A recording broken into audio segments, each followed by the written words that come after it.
નમસ્તે વિદ્યાર્થી મિત્રો, કેમ છો? મજામાં? તો છેલ્લા લેક્ચરમાં આપણે આંકડાશાસ્ત્ર વિષયમાં પસારમાન શરૂ કર્યું હતું, જેના આપણે બે માપો પણ જોઈ ગયા છીએ: ચતુર્થક વિચલન અને વિચલના. બીજું સરેરાશ વિચલન.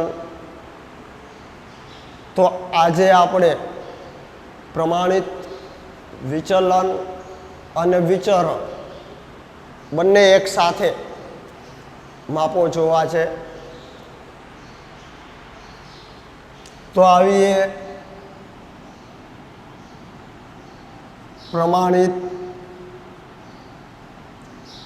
વિચલન અને વિચરણ. હવે તમે સારી રીતે સમજો છો અવર્ગીકૃત માહિતી અને વર્ગીકૃત માહિતી. વર્ગીકૃત માહિતીમાં અસતત આવૃત્તિ વિતરણ અને સતત આવૃત્તિ વિતરણ. તો એ જ રીતે આપણે ભાગ પાડી અને સૌ પ્રથમ સૂત્રને સમજી લઈએ.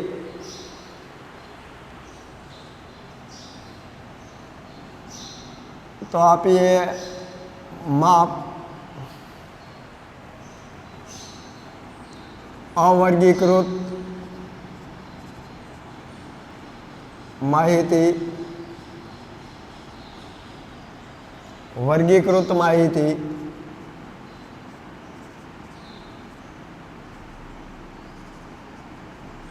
જેમાં આપણે બે ભાગ રાખીએ: અસતત આવૃત્તિ વિતરણ અને સતત આવૃત્તિ વિતરણ.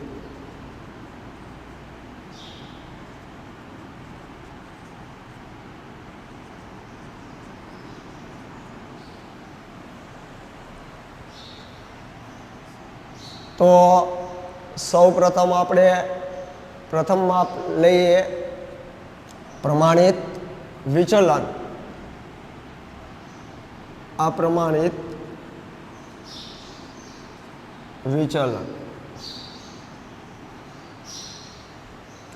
હવે આપણે મધ્યક સારી રીતે સમજીએ છીએ.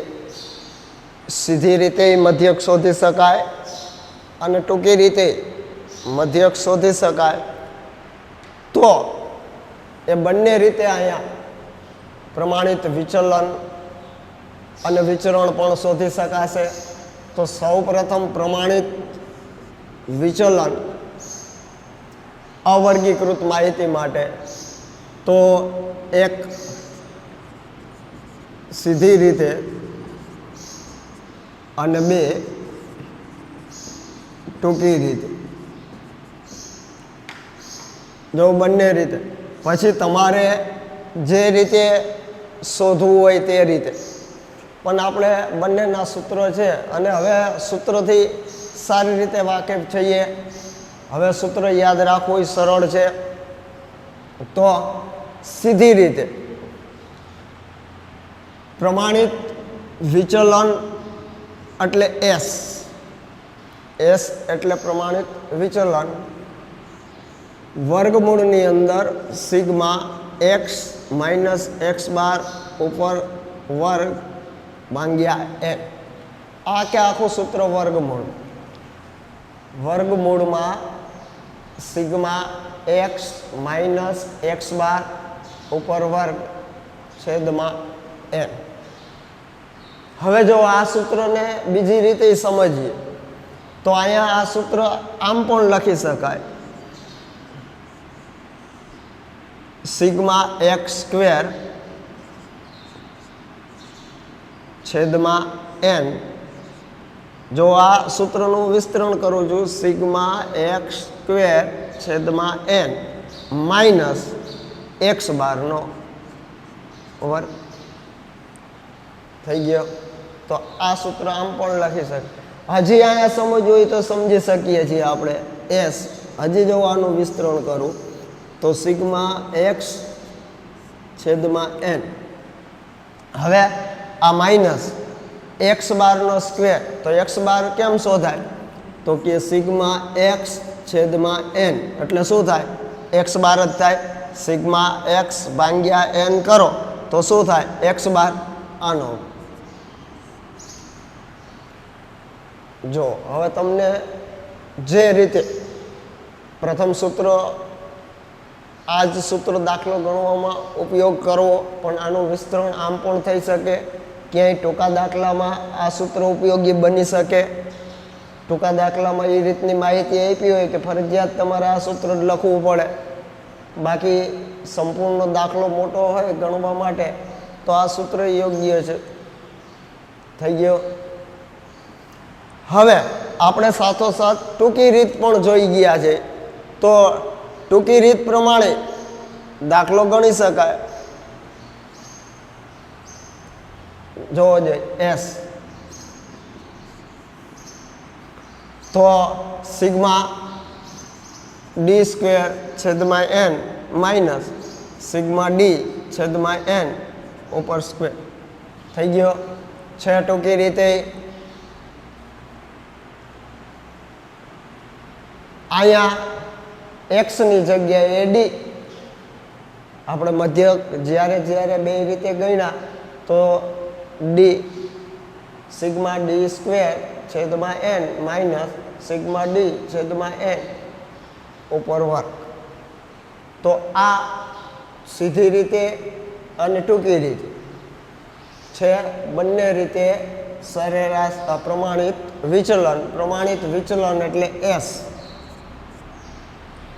હવે આ અવર્ગીકૃત માહિતી માટે તમારે સીધી રીતે કે ટૂંકી રીત, જે રીત ઉપયોગ કરવો હોય એ રીત લઈ શકશો.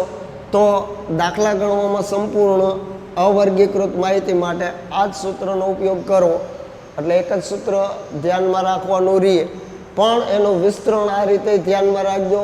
ટૂંકી રીતે અહીંયા ટૂંકી રીતે એક્સની જગ્યાએ ડી આવી જશે, થઈ જશે. એક્સની જગ્યાએ શું લઈ લેવાનું છે? ડી. આ આપણે લાસ્ટ સૂત્ર સીધું જ ટૂંકી રીતમાં કન્વર્ટ કર્યું. તો વર્ગમૂળમાં સિગ્મા ડી સ્ક્વેર છેદમાં એન માઇનસ સિગ્મા ડી છેદમાં એન ઉપર વર્ગ. થઈ ગયો. તો વર્ગમૂળની અંદર એટલે એસ, પ્રમાણિત વિચલન એટલે એસ. હવે વિચરણ, તો પ્રમાણિત વિચલન. હવે વિચરણ, હવે એક મિત્રો ખાસ એ ધ્યાનમાં રાખજો, પ્રવિ શોધો. ટૂંકમાં આપ્યું હોય પ્રવિ શોધો તો પ્રમાણિત વિચલન. પ્રવિ એટલે પ્રમાણિત વિચલન. જ્યારે વિચરણ માટે સ્પષ્ટ શબ્દ હશે વિચરણ. તો વિચરણ એટલે એસ ઉપર વર્ગ. આ વિચરણ. વર્ગમૂળ કાઢી નાખો. જો એસ ઉપર વર્ગ લઈએ તો અહીંયા વર્ગ લઈએ તો વર્ગમૂળ નીકળી જાય. તો આ જ સૂત્ર વર્ગમૂળ દૂર કરવાનું. Sigma x minus x bar ઉપર વર્ગ છેદમાં એન. જો વર્ગમૂળ મેં કાઢી નાખ્યું તો થઈ ગયું વિચરણ. આનો હું પ્રમાણિત વિચલન કરવું હોય તો બંને બાજુ વર્ગમૂળ લેતા, તો અહીંયા વર્ગ નીકળી જાય એટલે એસ થઈ જાય. અહીંયા વર્ગમૂળ આવી જાય તો થઈ ગયું પ્રમાણિત વિચલન. હવે પ્રમાણિત વિચલનમાંથી વિચરણ કરવું હોય તો બંને બાજુ વર્ગ લેવો પડે. તો એસ ઉપર વર્ગ, અહીંયા વર્ગમૂળ છે, વર્ગ લ્યો એટલે વર્ગમૂળ નીકળી જાય. તો આ જ સૂત્ર વર્ગમૂળ વગર તો વિચરણ. જો આ એસ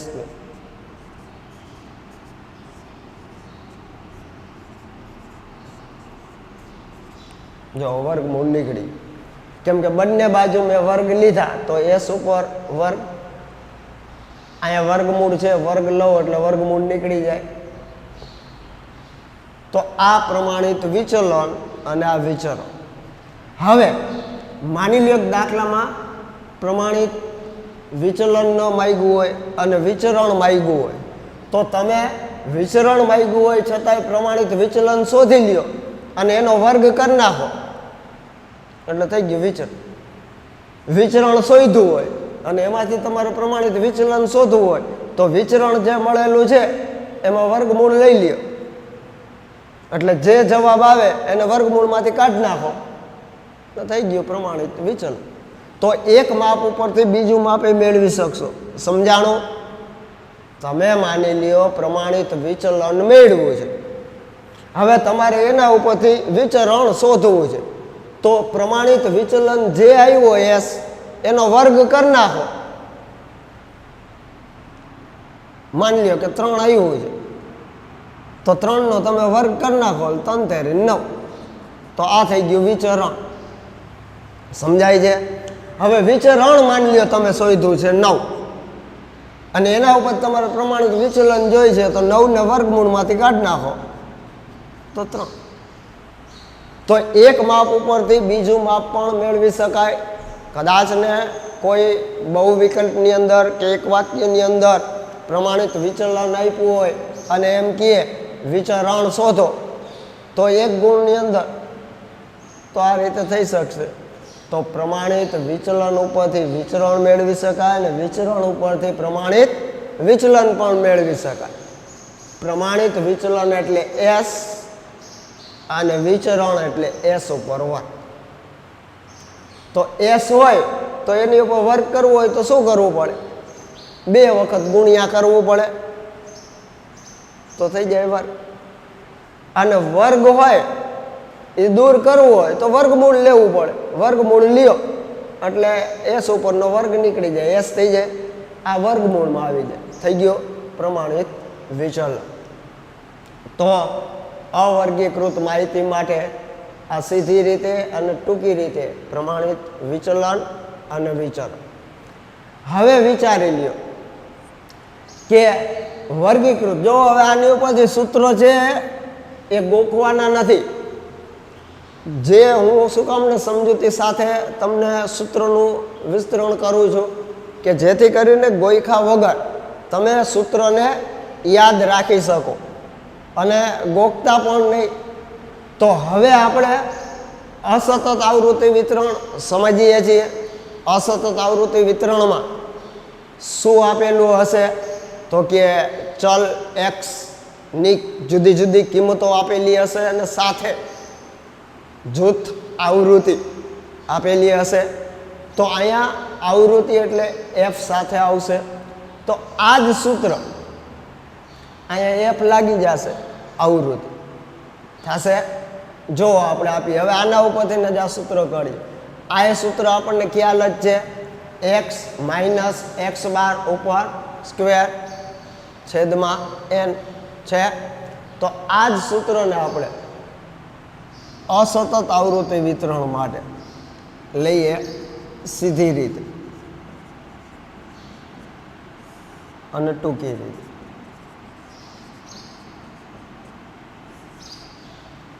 આપીશું. જો આ જ સૂત્રને લઈએ, એસ એટલે પ્રમાણિત વિચલન, આ વર્ગમૂળ. હવે અહીંયા સિગ્મા એફ કૌંસમાં એક્સ માઇનસ એક્સ બારનો સ્ક્વેર છેદમાં એ થઈ ગયો છે. આ જ સૂત્ર છે. અસતત આવૃત્તિ વિતરણમાં આવૃત્તિ હશે. હવે આનું હું વિસ્તરણ કરું તો થઈ શકે સિગ્મા એફ એક્સ સ્ક્વેર છેદમાં N minus x bar square છે. હવે આનું હજી હું વિસ્તરણ કરું તો થઈ શકે આ રીતે સિગ્મા એફ એક્સ સ્ક્વેર છેદમાં એન માઇનસ.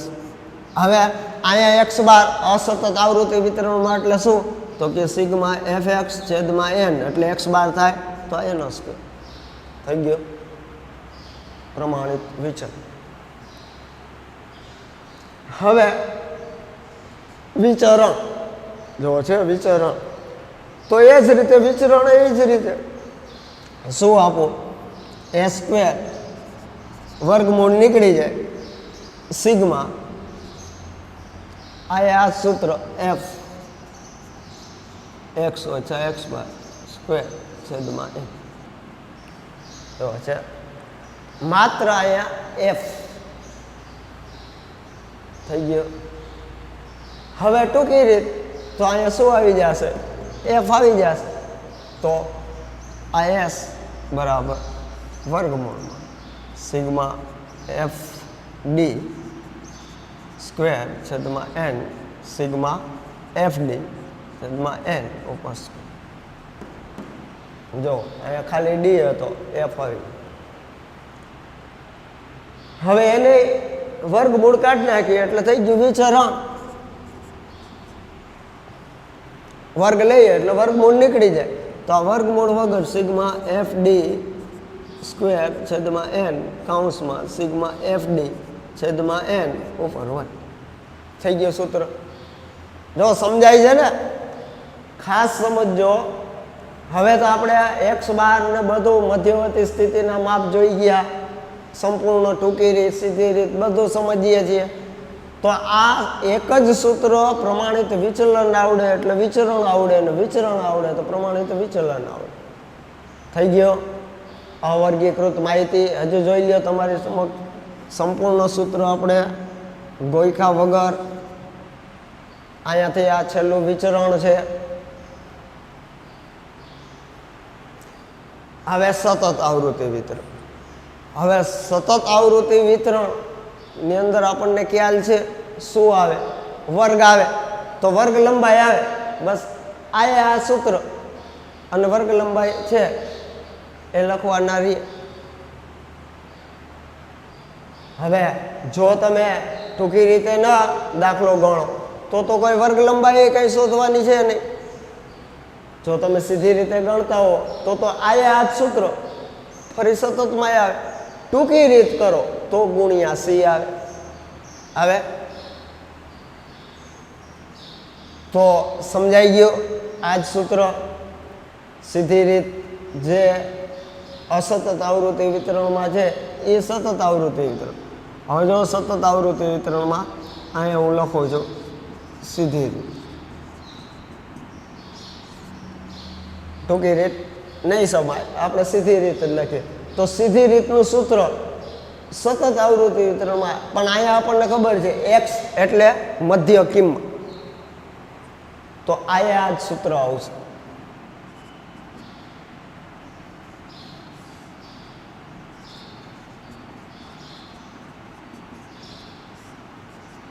જો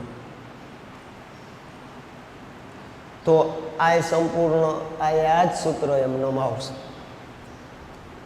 સતતમાં જેવા અસતતમાં સીધી રીતના સૂત્ર છે એ જ રીત. અને ટૂંકી રીતમાં અહીંયા ગુણ્યા c આવશે. આવશે ગુણ્યા c આવશે ટૂંકી રીતમાં. વર્ગમૂળમાંથી કાઢી નાખો એટલે વિચારો. તો આ સૂત્ર. હવે એ ક્યારે? હવે તમે મધ્યવર્તી સ્થિતિના માપો સંપૂર્ણ પ્રકરણ સમજી ગયા તો હવે માઇન્ડની અંદર આટલું સમજી શકો. અને જેમ જેમ આગળ વધીએ એમ થોડુંક ગૂંચ વધુ ને વધુ ઉત્પન્ન થશે તો માઇન્ડની અંદર ઉતરશે અને તમે એનો ઉકેલ લાવી શકશો. એટલે આપણે સંપૂર્ણ આ સૂત્રની જ ચર્ચા કરી. હવે સંપૂર્ણ. હવે તો આપણી પાસે કેટલા માપ થઈ ગયા. તમે ધોરણ 10માં સામાન્ય, મધ્યક, મધ્યસ્થ અને બહુલક આટલું 9, 10 ધોરણની અંદર આંકડાશાસ્ત્ર પ્રકરણમાં સમજી ગયા છો. તો હવે તો આપણે વિશેષ મધ્યવર્તી સ્થિતિના માપો જેની અંદર આપણે જુદે જુદા માપો જોયા. દશાંશકો, શતાંશકો, ચતુર્થકો, મિશ્ર મધ્ય, ભારિત મધ્ય, ગુણોત્તર મધ્ય, સમાંતર મધ્ય, સીધી રીતે, ટૂંકી રીતે, વર્ગ લંબાઈ વગર. તો ઘણા બધા દાખલા આપણે ગણી ગયા છે મધ્યવર્તી સ્થિતિના માપોમાં. પસારમાનની અંદર વિસ્તારાંક, તો ચતુર્થક વિચલનાંક શોધી ગયા છે. સરેરાશ વિચલનાંક. તો હવે આપણે પ્રમાણિત વિચલન અને વિચરણ આ એકી સાથે સૂત્રો બધાએ સમજી શકીએ છે. હવે આપણે પ્રમાણિત વિચલન અને વિચરણ જે દાખલામાં પ્રમાણિત વિચલન માંગ્યું હશે તો આપણે એમાં વિચરણય શોધી શકીએ, વિચરણ માંગ્યું હોય એમાં પ્રમાણિત વિચલન પણ શોધી શકીશું. તો પ્રમાણિત વિચલન અને વિચરણ આપણે અવર્ગીકૃત માહિતી માટે સૌ પ્રથમ દાખલા લઈએ અવર્ગીકૃત માહિતી માટે. પછી એમાં તમારે સીધી રીતે શોધવું હોય તો ભલે અને ટૂંકી રીતે. દાખલાની અંદર કાંઈ પણ સૂચના ન હોય, માત્ર એટલું જ કીધું પ્રમાણિત વિચલન શોધો તો તમારે સીધી રીતે શોધી નાખો, અને સૂચના હશે પણ નહીં, માહિતી હશે તો પ્રમાણિત વિચલન. હવે ક્યારે ટૂંકી રીત ને ક્યારે સીધી રીત? તો જ્યારે રકમના જે આંકડા છે એ મોટા હોય, અંકોની સંખ્યા મોટી હોય તો ત્યારે, અથવા તો પોઈન્ટવાળી હોય, પાળા ચાલે તેવી હોય રકમ, તો તમે ત્યારે ટૂંકી રીત સાવ ગણતરીમાં સરળ થઈ જાય એટલે ઉપયોગ લઈ શકો ટૂંકી રીત. પણ હવે તો આપણી પાસે કેલ્ક્યુલેટરનો ઉપયોગ કરવાનો છૂટ છે, તો કેલ્ક્યુલેટર દ્વારા આપણે વધુને વધુ પ્રેક્ટિસ ધોરણ 11માં કરીએ તો 12મા ધોરણમાં ઉપયોગી બને. તો કેલ્ક્યુલેટરથી ગણતરી કરવી છે તો સીધી રીતે આપણા માટે તો સરળ જ થશે. તો સીધી રીતે અવર્ગીકૃત માહિતી માટે પ્રમાણિત વિચલન અને વિચરણ શોધવા માટે તમે આ યાદ જ રાખી લ્યો. આ પ્રથમ સૂત્ર S બરાબર વર્ગમૂળમાં સિગ્મા કૌંસમાં x માઇનસ x બાર કૌંસ પૂરો ઉપર વર્ગ છેદમાં n. તો આપણે અવર્ગીકૃત માહિતીમાંથી x ઓછા x બારનો વર્ગ મેળવી લેવાનો છે અને એનો સરવાળો એટલે સિગ્મા.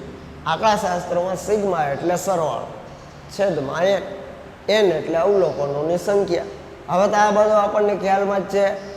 x એટલે અવલોકનની કિંમત, x એટલે અવલોકન, ચલ કિંમત ચલ તો x બાર એટલે મધ્ય. તો સૌ પ્રથમ હવે આપણને ખ્યાલમાં આવી ગયો કે ચલ જે આપ્યા હોય છે ચલ, તો પહેલા વહેલા જ આનો સરવાળો કરીને સિગ્મા x મેળવવું પડે અને પછી એના ઉપરથી x બાર મેળવવો પડે. x બાર મળી જાય એટલે x માંથી એ કિંમત બાદ કરો એટલે અહીંયા x માઇનસ x બાર મળી જાય અને એનો વર્ગ કરો એટલે સિગ્મા x ઓછા x બારનો થઈ જાય. તો આટલો કોઠો આપણે બનાવવાનો રહીએ અવર્ગીકૃત માહિતી માટે. અને આટલું મળી જાય પછી અવલોકનો તો આપણને ખબર જ છે, આ n એટલે 5. આ કેટલા અવલોકન? 1 2 3 4 ને 5, તો n 5 મળી જાય. પછી સૂત્રમાં મૂકવાનું છે અને વર્ગમૂળમાંથી રકમ કાઢવાની થઈ શકશે. તો ખાસ હજુ એ સૂત્રને સમજી લ્યો. હજુ એક વખત આપણે સૂત્રનું વધુને વધુ વિસ્તરણ કરીએ તો જો માત્ર એક જ ધ્યાનમાં રાખો, પ્રમાણિત વિચલન અને વિચરણ અવર્ગીકૃત માહિતી માટે બસ આ જ સૂત્રને ધ્યાનમાં રાખો. એમાંય સીધી રીતે સૂત્રને ધ્યાનમાં રાખીએ તો હવે આપણને ખ્યાલ આવી ગયો પ્રમાણિત વિચલન એટલે S બરાબર વર્ગમૂળની અંદર સિગ્મા કૌંસમાં x માઇનસ x બાર કૌંસ પૂરો ઉપર વર્ગ છેદમાં n. હવે આ યાદ રાખવાનું નથી, સૂત્ર આ છે તો આના ઉપરથી આનું વિસ્તરણ થઈ શકે. હવે આપણે સમજી શકીએ કે આ કૌંસમાં x માઇનસ x બારનો સ્ક્વેર વર્ગ, તો એનો અર્થ શું થાય? તો કે સિગ્મા x સ્ક્વેર છેદમાં n માઇનસ x બારનો સ્ક્વેર થાય. તો જુઓ છે હવે આ આપણે આનું વિસ્તરણ કરીએ, આ એમ નંબરીએ આનું વિસ્તરણ શું થાય કે x બાર એટલે શું? તો કે સિગ્મા x ભાગ્યા n. તો સિગ્મા x ભાગ્યા n આ ઉપર હોય તો આ જ સૂત્ર છે, આનું વિસ્તરણ કર્યું. હવે આનો વર્ગ કરવો હોય એસનો વર્ગ તો વિચરણ થઈ જાય. હવે એસનો વર્ગ કરીએ તો આ એસ ઉપર વર્ગ આવી જાય, તો આ વર્ગમૂળ નીકળી જાય. અહીંયા વર્ગ લઈએ તો જો વર્ગમૂળ નીકળી જાય. પછી આ સૂત્રમાં એ જ રીતે વર્ગમૂળ વગર, તો વર્ગમૂળમાં તો પ્રમાણિત વિચલન અને વર્ગમૂળને દૂર કરો તો વિચરણ. સમજાય છે? તો હવે બંને રીતે શોધી શકીએ પ્રમાણિત વિચલન અને વિચરણ.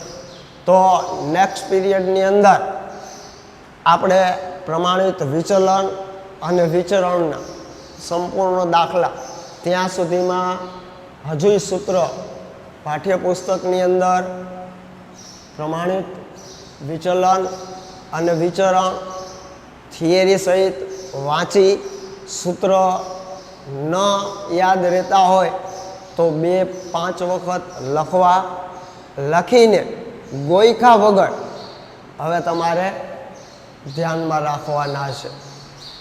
આગળનું મધ્યવર્તી સ્થિતિના માપો તમે સંપૂર્ણ સ્વાધ્યાય ગણ્યું હશે, ઉદાહરણોના દાખલા ગણ્યા હશે. કદાચ ને એમાંય થી ઓછા અને થી વધુ વર્ગવાળા દાખલા આપ્યા હશે તો એ નહીં પણ ત્યાં હોય. મેં છેલ્લે લાસ્ટ એક્ઝામ્પલ સાથે સમજાવ્યું હતું. જો સમજાણું હશે તો તમે એ પણ ઉકેલી શક્યા હશો. તો એ સંપૂર્ણ મધ્યવર્તી સ્થિતિના માપ એ પૂર્ણ ગણી લેજો, નોટબુક એ બનાવજો. પછી પસારમાન તો આપણે જેટલાય 3 માપો થઈ ગયા છે, વિસ્તાર, વિસ્તારાંક, ચતુર્થક વિચલન, વિચલનાંક અને સરેરાશ વિચલન, વિચલનાંક, તો એ તમે ત્રણેય માપના ઉદાહરણના દાખલા, સ્વાધ્યાયના દાખલા એ સંપૂર્ણ નોટબુકમાં ઉતારજો. નેક્સ્ટ પીરિયડમાં હવે આપણે અવર્ગીકૃત માહિતી માટે પ્રમાણિત વિચલન અને વિચરણના દાખલા જોશું. તો ત્યાં સુધી મને રજા આપશો.